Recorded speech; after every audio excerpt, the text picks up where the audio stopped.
ಶ್ರೀಮದಾನಂದತೀರ್ಥ ಭಗವತ್ಪಾದಾಚಾರ್ಯ ಗುರುಭ್ಯೋ ನಮಃ. ಹರಿ ಓಂ. ಕರೋತು ಮಮ ಕಲ್ಯಾಣಂ ಹರಿರ್ಹಯಮುಖಾಭಿಧಃ ಗುರುಶ್ಚ ಮಧ್ವನಾಮಾ ಮೇ ವರದೋಸ್ತು ನಿರಂತರಂ. ಸಾರ್ವಪೂರ್ವ ಪದಶ್ರೇಣೀಂ ದುರ್ವಾಗ್ಗರ್ವಾಪಹಾರಿಣೀಂ ಸರ್ವೇಷ್ಟಕಾರಿಣೀಮುರ್ವೀಂ ಕುರ್ವೇ ಸರಸಭಾರತೀಂ. ಹರಿ ಓಂ. ವಾದಿರಾಜ ಗುರು ಸಾರ್ವಭೌಮರು ಸರಸಭಾರತಿ ವಿಲಾಸ ಎನ್ನುವ ಗ್ರಂಥದಲ್ಲಿ ಪರಶುಕ್ಲತ್ರಯರ ಸ್ವರೂಪದ ಬಗ್ಗೆ, ಅವರು ಎಷ್ಟು ಶುದ್ಧರು ಅಂತನ್ನೋದರ ಬಗ್ಗೆ ನಮಗೆ ತುಂಬಾ ಚೆನ್ನಾಗಿ ತಿಳಿಸಿಕೊಡ್ತಾ ಇದ್ದಾರೆ. ಅದರಲ್ಲಿ ಲಕ್ಷ್ಮೀದೇವಿ ಅವತಾರಗಳಲ್ಲಿ ಮತ್ತು ಮೂಲ ರೂಪದಲ್ಲಿ ಪರಮಶುದ್ಧಳು, ಮುಖ್ಯ ಪ್ರಾಣದೇವರು ಮೂಲ ರೂಪದಲ್ಲಿ ಅವತಾರಗಳಲ್ಲಿ ಪರಮಶುದ್ಧರು ಅನ್ನೋದನ್ನು ಸಮರ್ಥನೆ ಮಾಡ್ತಾ, ವಾಯುದೇವರ ಮೂಲ ರೂಪ ಸಮರ್ಥನೆ ಮಾಡಿದ್ದಾಯಿತು. ಅದರ ಜೊತೆಯಲ್ಲೇ ಬ್ರಹ್ಮದೇವರು, ಸರಸ್ವತೀ ದೇವಿ, ಭಾರತೀ ದೇವಿ ಸಮರ್ಥನೆ ಮಾಡಿದ್ದಾಯಿತು. ಅದಾದ ನಂತರದಲ್ಲಿ ವಾಯುದೇವರ ಅವತಾರ ರೂಪಗಳು ಸಾಮಾನ್ಯಕಾರದಲ್ಲಿ ಹನುಮ, ಭೀಮ, ಮಧ್ವ ಮೂರು ರೂಪಗಳು ಭಗವಂತನ ವಿಷಯದಲ್ಲಿ ಪರಮಶುದ್ಧ ಅಂತ ಸಮರ್ಥನೆ ಮಾಡಿ, ವಿಶೇಷವಾಗಿ ರಾಮಾಯಣೋಕ್ತ ಸುಂದರಕಾಂಡ, ಯುದ್ಧಕಾಂಡಗಳಲ್ಲಿ ಬಂದಂತಹ ಹನುಮಂತ ದೇವರ ಮಹಿಮಾ, ಹಾಗೆ ಮಹಾಭಾರತದಲ್ಲಿ ಬಂದಂತಹ ಭೀಮಸೇನ ದೇವರ ಮಹಿಮಾ, ಹನುಮಂತ ದೇವರ ಮಹಿಮಾ ಹೇಳಾಯಿತು. ಈಗ ಭೀಮನ ವೈಭವದ ಮಹಿಮಾ ನಿರೂಪಣೆಯನ್ನು ಮಾಡ್ತಾ ಇದ್ದಾರೆ. ಅದರಲ್ಲಿ ಒಂದು ದೊಡ್ಡ ಯುಕ್ತಿ ಏನು ಅಂತಂದ್ರೆ, ಕೃಷ್ಣದೇವರ ಅಭಿಮತ ಏನು ಅಂತ ಭೀಮಸೇನ ದೇವರಿಗೆ ಗೊತ್ತು, ಭೀಮಸೇನ ದೇವರ ಮನೋಗತ ಯಾವುದು ಅಂತ ಕೃಷ್ಣದೇವರಿಗೆ ಗೊತ್ತು. ಆದ್ದರಿಂದಲೇ ಕೃಷ್ಣನಿಗೆ ತುಂಬಾ ಆಪ್ತರು. ಕೃಷ್ಣೇ ನಮಸ್ತುಭ್ಯಂ ಭೀಮ ಪ್ರಬಲತಮ ಕೃಷ್ಣೇಷ್ಟ ಭಗವನ್ ಅಂತಾರೆ ಪಂಡಿತ. ಕೃಷ್ಣೇಷ್ಟ, ಕೃಷ್ಣದೇವರಿಗೆ ತುಂಬಾ ಇಷ್ಟ ಅಂತ. ಆದ್ದರಿಂದಲೇ ಕೃಷ್ಣದೇವರ ಮೇಲೆ, ಕೃಷ್ಣದೇವರಲ್ಲಿ ಭೀಮಸೇನ ದೇವರು ಮಾಡ್ತಾ ಇದ್ದಂತಹ ಭಕ್ತಿ ಸಾಮ್ರಾಜ್ಯ ಎಷ್ಟು ದೊಡ್ಡದಾಗಿತ್ತು ಅನ್ನೋದಕ್ಕೆ ಉದಾಹರಣೆಯ ರೂಪದಲ್ಲಿ ನಾವು ನೋಡುವಂಥದ್ದು ಯಾವುದನ್ನ, ಸ್ಪಷ್ಟ ಉದಾಹರಣೆಯಾಗಿ ನಮ್ಮ ಕಣ್ಣಿಗೆ ಕಾಣೋದು ಯಾವುದು, ಭೀಮಸೇನ ದೇವರ ಇಡೀ ಅವತಾರ ಕಾಲದಲ್ಲಿ ಒಬ್ಬ ವೈಷ್ಣವರನ್ನ ಕೊಂದಿಲ್ಲ, ಒಬ್ಬ ಅವೈಷ್ಣವನನ್ನ ಬಿಟ್ಟಿಲ್ಲ. ಅದರಲ್ಲಿ ಅವೈಷ್ಣವಾಗ್ರೇಸರನಾಗಿ ನಿಂತವರು 3-4 ಜನ ಇದ್ದಾರೆ. ದುರ್ಯೋಧನ, ಜರಾಸಂಧ, ಮಣಿಮಂತ, ಇವರು 3 ಜನಗಳು. ಆ 3 ಜನಗಳನ್ನ ಕೊಂದ ಪ್ರಕಾರವನ್ನು ನಮಗೆ ತಿಳಿಸಿ ಹೇಳ್ತಾ ಇದ್ದಾರೆ ವಾದಿರಾಜ ಸ್ವಾಮಿಗಳು. ವಿಷ್ಣುಪಾದೋದಕಂ ಮತ್ವಾ ಯಸ್ನಾತುಂ ಶಂಕತೆ ಕುಧೀಃ ಅಮಜ್ಜಯತ್ ಜರಾಸಂಧಂ ಬಲಾತ್ತಂ ಜಾಹ್ನವೀ ಜಲೇ. ಜರಾಸಂಧ ಪ್ರತಿ ಬಾರಿಯೂ ಕೂಡ ಅವನು ಕೇದಾರ ಯಾತ್ರೆಯನ್ನು ಮಾಡುವಾಗ, ಅಥವಾ ಆ ಜರಾಸಂಧನ ರಾಜ್ಯ ಅಂತ ಪ್ರಸಿದ್ಧವಾದದ್ದು ಮಗಧ, ಗಂಗಾ ತೀರದಲ್ಲೇ ಇರುವಂಥದ್ದು. ಪಾಟನ ಮೊದಲಾದಂತಹ ನಗರಗಳೇನಿವೆ, ಬಿಹಾರ, ಗಂಗಾ ತೀರದಲ್ಲೇ ಇರುವಂತಹ ಒಂದು ರಾಜ್ಯ ಅದು. ಅವನು ರುದ್ರದೇವರನ್ನು ಅಷ್ಟು ಭಕ್ತಿ ಮಾಡ್ತಾ ಇದ್ರು ಕೂಡ ಗಂಗೆಯನ್ನು ಮಾತ್ರ ಮುಟ್ತಾ ಇರಲಿಲ್ಲ. ಗಂಗೆ ಹರಿಯುವ ಶಬ್ದವೂ ಅವನ ಕಿವಿಗೆ ಬೀಳಬಾರದು ಅಂತ ಇತ್ತು ಅವನ ಮನಸ್ಥಿತಿ. ಯಾಕೆ ಅಂದ್ರೆ ಗಂಗೆ ವಿಷ್ಣುಪಾದೋದ್ಭವೆ, ವಿಷ್ಣುಪಾದೋದ್ಭವಳು ಗಂಗೆ. ಆದ್ದರಿಂದ ಅದು ವಿಷ್ಣುಪಾದೋದಕಂ ಅಥವಾ ಗಂಗಾ ತೀರ್ಥ, ಅದು ವಿಷ್ಣುಪಾದೋದಕ ಅಂತ ಹೇಳಿ ಸ್ನಾನವನ್ನು ಮಾಡ್ತಿರ್ಲಿಲ್ಲ. ಯಾರು ಗಂಗಾ ನದಿಯಲ್ಲಿ ಸ್ನಾನ ಮಾಡಬೇಕು ಅಂತ ತುಂಬಾ ಆಸೆ ಪಡ್ತೀವಿ ನಾವೆಲ್ಲ, ಒಂದು ಸಲ ಗಂಗಾ ಸ್ನಾನವನ್ನು ಮಾಡಿಬಿಟ್ರೆ ಸಾಕು ಅಂತ ಸಾಯ್ತಾ ಇರ್ತೀವಿ ನಾವು. ಹಾಗಿರೋ ಕಾಲಕ್ಕೆ ವಿಷ್ಣುಪಾದೋದಕ ಅದು ಅಂತ ಹೇಳಿ ಸ್ನಾನವನ್ನು ಮಾಡದೆ ನಿಂತಿದ್ದ ಅಂತಹ ಜರಾಸಂಧನನ್ನ ಏನ್ ಮಾಡದ, ಬಲಾತ್ಕಾರದಿಂದ ಬಲವಂತವಾಗಿ ಭೀಮ ಅಮಜ್ಜಯತ್ ಜಾಹ್ನವೀ ಜಲೆ, ಗಂಗಾ ನೀರಿನಲ್ಲಿ ಅಮಜ್ಜಯತ್ ಮುಳುಗಿ ಅಳಿಸಿಬಿಟ್ಟ. ಹಾಗೇ ಮುಳುಗಿಸಿಬಿಟ್ಟ ಭೀಮ. ಅದು ಹೇಗೆ, ಬಲಾತ್, ಬಲವಂತವಾಗಿ ಎತ್ಕೊಂಡು ಹೋಗಿ ಗಂಗೆಯಲ್ಲಿ ಮುಳುಗಿಸಿ ಎತ್ತಂದ. ಮಗನೇ ನೋಡಿ ನಿನ್ ವ್ಯವಸ್ಥೆ ಹೇಗಿದೆ ಅಂತ. ಅದು ಒಂದು. ಬರೀ ಭಗವಂತನ ಮೇಲಲ್ಲ, ವಿಷ್ಣು ಪಾದೋದಕವನ್ನೂ ನಮ್ಮ ಭೀಮಸೇನ ದೇವರು ಯಾವ ದೃಷ್ಟಿಕೋನದಲ್ಲಿ ನೋಡ್ತಾ ಇದ್ರು ಅಂತ. ಯದ್ಯಪಿ ಗಂಗೆ ಭೀಮಸೇನ ದೇವರಿಗಿಂತ ತುಂಬಾ ಕೆಳಗೆ ಯೋಗ್ಯತೆಯಲ್ಲಿ, ಹಾಗಿದ್ರೂ ಕೂಡ ವಿಷ್ಣು ಸಂಬಂಧಿತವಾದ ಪ್ರತಿಯೊಂದಕ್ಕೂ ಅದರದ್ದರದ್ದೇ ಆದ ಗೌರವ ಇದೆ ಅನ್ನೋದನ್ನು ತೋರಿಸ್ತಾರೆ ಭೀಮಸೇನ ದೇವರು. ಅದಕ್ಕೆ ಅವಮಾನ ಆಗಬಾರ್ದು, ವೈಷ್ಣವರ ಪ್ರಧಾನವಾದಂತಹ ಲಕ್ಷಣ ಇದು. ಆಮೇಲೆ ಏನಾಯ್ತು? ಮಣಿಮಂತಂ ಮಹಾಭ್ರಾಂತಂ ಹರೌ ದ್ವೇಷಕರಂ ಖಲಂ ವಾಚಾ ವಿಜಿತ್ಯ ಗದಯ ನೀಚಂ ಪಶ್ಚಾಜ್ಜಘಾನಸಃ. ಇನ್ನು ಮಣಿಮಂತ ಸೌಗಂಧಿಕ ತರ್ಲಿಕ್ಕೆ ಹೋದ್ನಲ್ಲ ಹಿಮಾಲಯಕ್ಕೆ, ಗಂಧಮಾದನಕ್ಕೆ, ಕುಬೇರನ ವನಕ್ಕೆ ಸೌಗಂಧಿಕ ಪುಷ್ಪವನ್ನ ತರಬೇಕು ಅಂತ ಭೀಮಸೇನ ದೇವರು ಹೋಗ್ತಾರೆ. ಅಲ್ಲಿ ಹೋದಾಗ ಕೋಟಿ ಕೋಟಿ ಸಂಖ್ಯೆಗಳಲ್ಲಿ ಕ್ರೋಧವಶ ದೈತ್ಯರಿರ್ತಾರೆ. ಆ ಕ್ರೋಧವಶ ದೈತ್ಯರಿಗೆ ಯಜಮಾನನಾಗಿ ಸ್ವಾಮಿಯಾಗಿದ್ದವನು ಮಣಿಮಂತ. ಸಾಮಾನ್ಯ ರಾಕ್ಷಸ ಅಲ್ಲ, ಹರವು ದ್ವೇಷಕರಂ, ಭಗವಂತನಲ್ಲಿ ನಿರೂಢ ಮೂಲವಾದ ದ್ವೇಷ ಅವನಿಗೆ. ದೇವರನ್ನು ಅಷ್ಟು ದ್ವೇಷ ಮಾಡ್ತಾ ಇದ್ದ. ಅವನ ಜೊತೆಯಲ್ಲಿ ಭೀಮಸೇನ ದೇವರು ಮೊದಲಿಗೆ ವಾಕ್ಯಾರ್ಥ ಮಾಡ್ತಾರೆ, ಮಾಡು ವಿಷ್ಣು ಸರ್ವೋತ್ತಮತ್ವ ತಪ್ಪು ಅಂತ ಸಮರ್ಥನೆ ಮಾಡಿ ನೀನು, ಆಮೇಲೆ ಮುಂದಿನ ಮಾತಾಡು. ವಿಷ್ಣು ಸರ್ವೋತ್ತಮತ್ವವನ್ನ ತಪ್ಪು ಅಂತನ್ನೋದನ್ನ ಸಮರ್ಥನೆ ಮಾಡು ನನ್ನ ಜೊತೆಯಲ್ಲಿ ಅಂತ ವಾಕ್ಯಾರ್ಥ ಮಾಡಿ ಅವನನ್ನ ವಾದದಲ್ಲಿ ಗೆದ್ದು ವಿಷ್ಣು ಸರ್ವೋತ್ತಮತ್ವವನ್ನ ಸಮರ್ಥನೆ ಮಾಡಿ ಆಮೇಲೆ ಗದೆಯಿಂದ ಹೊಡೆದು ಕೊಂದಿದ್ದು. ಮೊದಲಿಗೆ ವಾಗ್ಯುದ್ಧ, ಆಮೇಲೆ ಗದಾಯುದ್ಧ. ಅಂತ ನೀಚನಾದ ಮಣಿಮಂತನ ಜೊತೆಯಲ್ಲಿ ವಾಕ್ಯಾರ್ಥ ಮಾಡಿ ಸರ್ವೋತ್ತಮತ್ವವನ್ನ ಸ್ಥಾಪನೆ ಮಾಡಿ ವಿಷ್ಣುವಿನದ್ದು, ಅವನನ್ನ ಸಂಹಾರ ಮಾಡಿದ್ದು.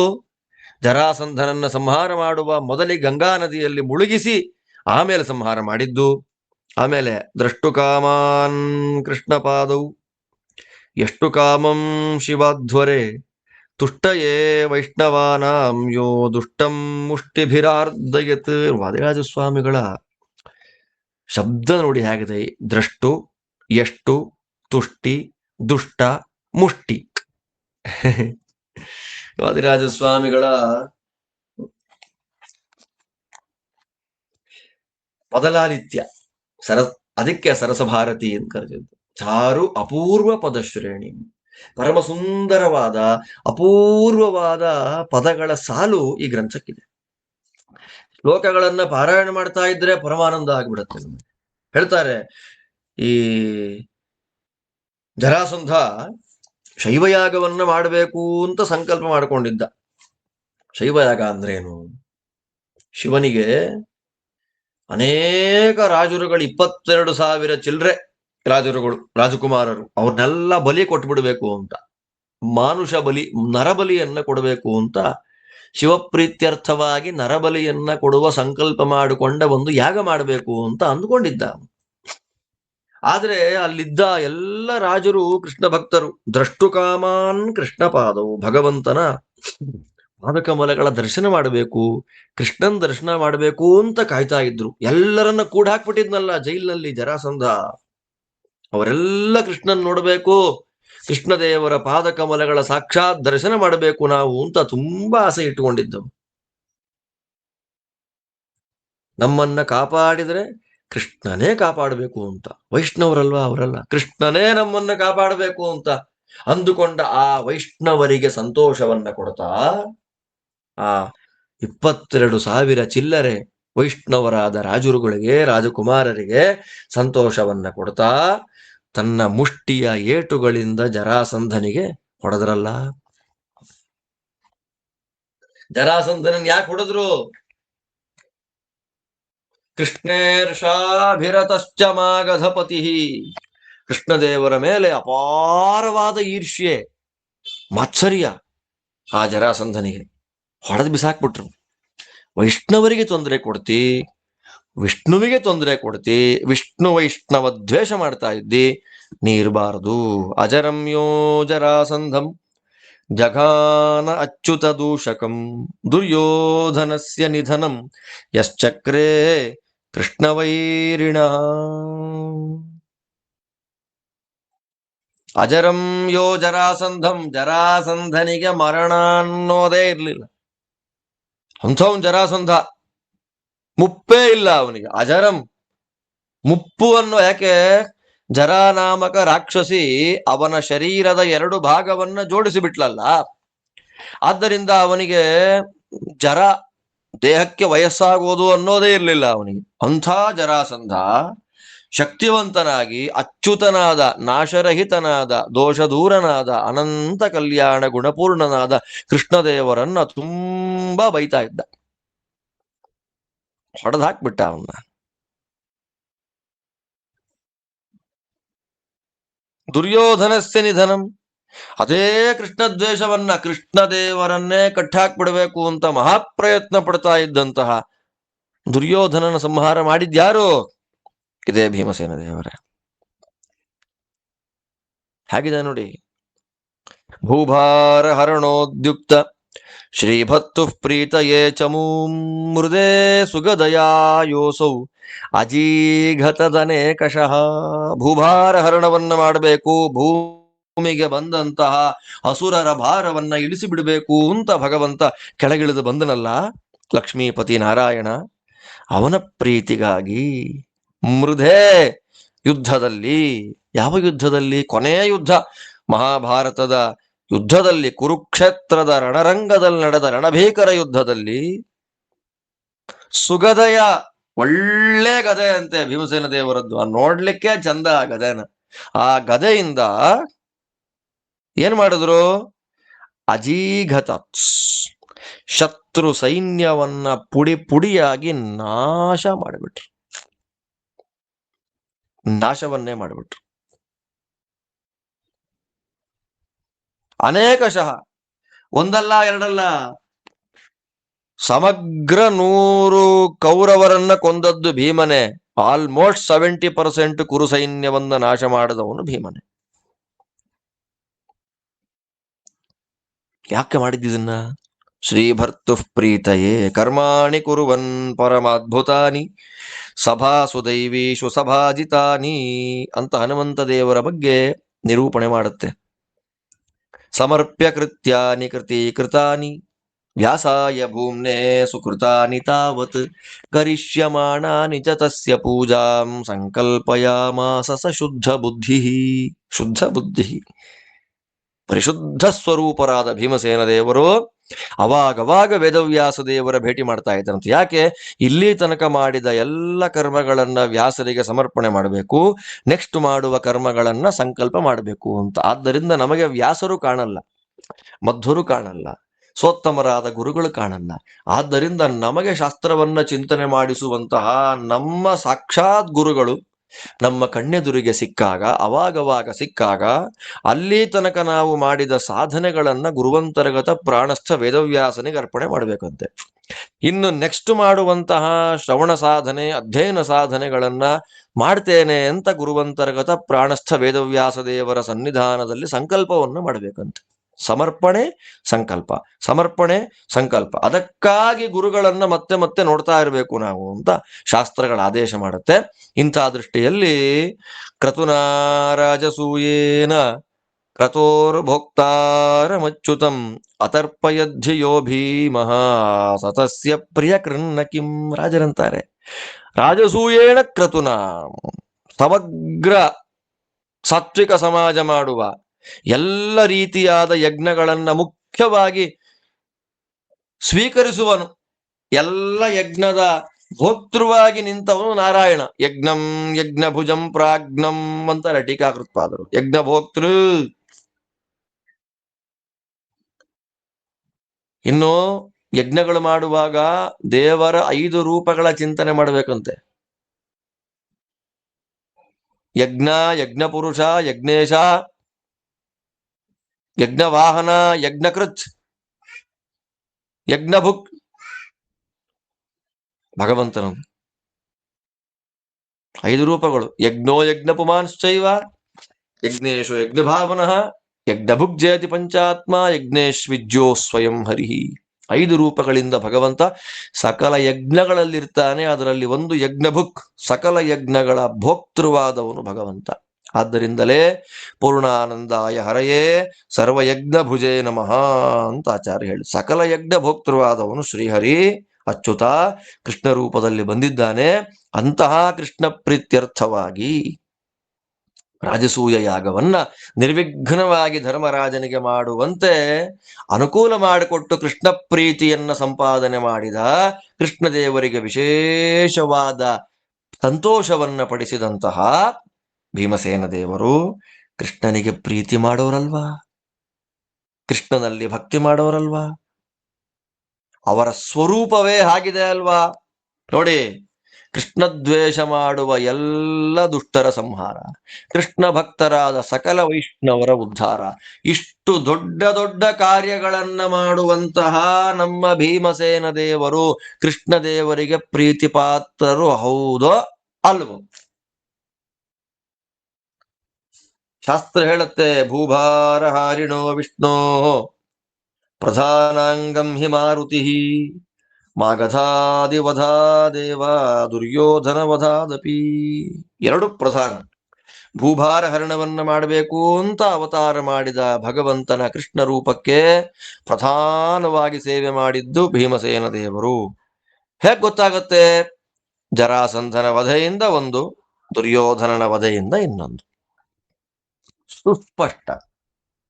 ಈ ಎಲ್ಲವನ್ನ ನಾವು ನೋಡಿದಾಗ ಬಾಲ್ಯದಿಂದಲೇ ಕೃಷ್ಣ ದ್ವೇಷ ಮಾಡಿದಂತಹ ದುರ್ಯೋಧನಾದಿಗಳಿಗೆ ತೊಂದರೆ ಕೊಟ್ಟಿದ್ದು, ಕೊನೆಯಲ್ಲಿ ಕೃಷ್ಣ ದ್ವೇಷ ಮಾಡುವಂತಹ ಜರಾಸಂಧಾದಿಗಳನ್ನ ದುರ್ಯೋಧನಾದಿಗಳನ್ನ ಇನ್ನಿಲ್ಲದಂತೆ ಸಂಹಾರ ಮಾಡಿದ್ದು. ಮುಖ್ಯವಾಗಿ ನಾವೊಂದು ವಿಶೇಷ ಅಂಶ ತಿಳ್ಕೊಳ್ಬೇಕಾಗಿತ್ತಿಲ್ಲಿ. ಎರಡು ವೇದ ಮಂತ್ರಗಳನ್ನ, ಎರಡು ಸೂಕ್ತಗಳನ್ನ ಕಂಡುಕೊಂಡಿದ್ದಾರೆ ಭೀಮಸೇನ ದೇವರು. ದುರ್ಯೋಧನ ಸಂಹಾರ ಮಾಡಬೇಕಾದ್ರೆ ಋಷಭಂ ಸಮಾನಾನಾಂ ಸಪತ್ನಾನಾಂ ವಿಷಾಸಗಿಂ ಹಂತಾರಂ ಶತ್ರುಣಾಂ ಕೃಧಿ ವಿರಾಜಂಗೋಪತಿಂಗವಾಂ ಅಂತ ಋಷಭ ಸೂಕ್ತವನ್ನ ನೋಡ್ತಾ, ಋಷಭ ಸೂಕ್ತ ಪ್ರತಿಪಾದ್ಯನಾದ ಭಗವಂತನನ್ನ ಸ್ತೋತ್ರ ಮಾಡ್ತಾ ದುರ್ಯೋಧನನ್ ತೊಡೆ ಮುರಿದಿದ್ದು. ಇನ್ನು ದುಶ್ಯಾಸನನ ವಧೆ ಮಾಡಬೇಕಾದ್ರೆ ಯಸ್ತೇ ಮನ್ಯೋ ವಿಧದ್ವಜ್ರಸಾಯಕ ಸಹವೋಜ ಪುಷ್ಯತಿ ವಿಶ್ವಮಾನುಷಕ್ ಸಂಸೃಷ್ಟಂ ಧನಮುಭಯಂ ಸಮಾಕೃತಮಸ್ಮಭ್ಯಂ ದತ್ತಾಂ ವರುಣಶ್ಚ ಮನ್ಯು ಭಿಯಂ ದಧಾನಾ ಹೃದಯೇಷು ಶತ್ರವಃ ಪರಾಜಿತಾಸೋ ಅಪನಿಲಯಂತಾಂ ಅಂತ ಹೇಳಿ ದುಶ್ಯಾಸರನ ಎದೆ ಬಗೆದು ರಕ್ತಪಾನ ಮಾಡಿದಂತೆ ನಾಟಕ ಮಾಡುವಾಗ ನೃಸಿಂಹನ ಲೀಲೆಯನ್ನ ಸ್ಮರಣೆ ಮಾಡ್ಕೊಳ್ತಾ ಮನ್ಯು ಸೂಕ್ತವನ್ನ ಕಂಡ್ರು. ದುರ್ಯೋಧನನ ತೊಡೆ ಮುರಿದು ಬೀಳಿಸುವಾಗ, ಅವನ ಶರೀರವನ್ನ ನಾಯಿ ನರಿಗಳಿಗೆ ಆಹಾರ ಹಾಕುವಾಗ ಋಷಭ ಸೂಕ್ತವನ್ನ ಕಂಡ್ರು. ಇಂಥ ಶುದ್ಧ ವೈಷ್ಣವರು ಭೀಮಸೇನ ದೇವರು ಅಂತ ನಾವು ಪ್ರತ್ಯೇಕವಾಗಿ ಹೇಳಬೇಕಾ? ಈ ಎಲ್ಲವುಗಳಿಂದ ನಮಗೆ ಗೊತ್ತಾಗೋದು ಏನು ಅಂದ್ರೆ, ತಸ್ಮಾತ್ ಭೀಮಃ ಪರೇ ತತ್ವೇ ಶುದ್ಧೋಭೂತ್ ಬುದ್ಧಿ ಶುದ್ಧಿಮಾನ್. ಈ ನಾನಾ ಕಾರಣಗಳಿಂದ ಶುದ್ಧ ಬುದ್ಧಿ ಶುದ್ಧಿಮಾನ್, ಪರಿಶುದ್ಧವಾದಂತಹ ಬುದ್ಧಿಯಿಂದ ಕೂಡಿದ ಭೀಮಸೇನ ದೇವರು ಪರೇ ತತ್ವೇ, ಪರತತ್ವನಾದ ಶ್ರೀಹರಿಯಲ್ಲಿ ಶುದ್ಧೋಭೂತ್, ಶುಕ್ಲರಾದರು. ಶುದ್ಧ ಅಂದ್ರು ಒಂದೇ, ಶುಕ್ಲ ಅಂದ್ರು ಒಂದೇ. ಯಾವದನ್ನ ಶುದ್ಧ ಶಬ್ದ ಹೇಳುತ್ತೋ ಅದೇ ಅರ್ಥವನ್ನ ಶುಕ್ಲ ಅನ್ನುವ ಪರ ಶುಕ್ಲ.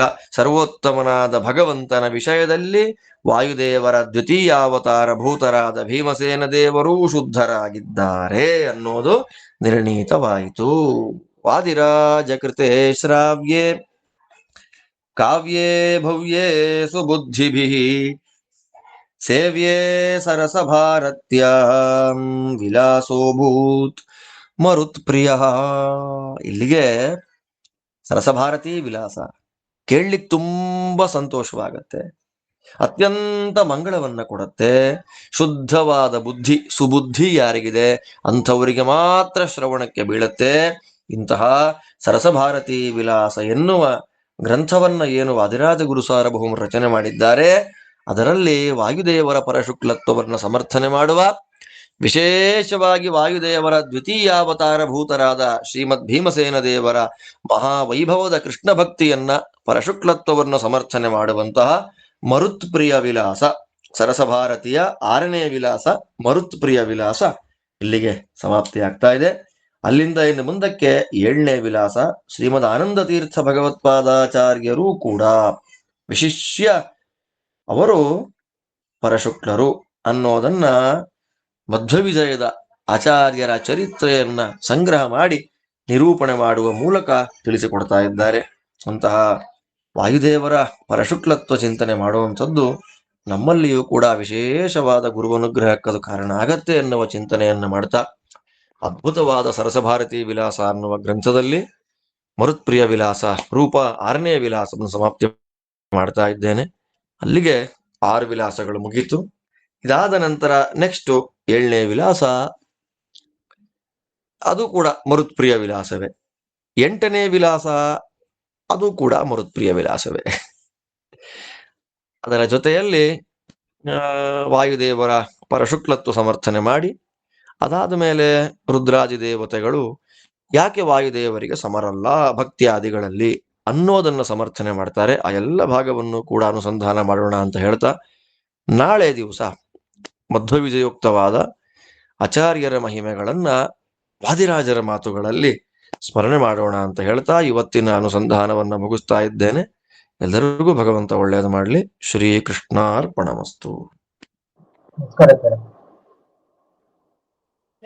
ಧನ್ಯವಾದ.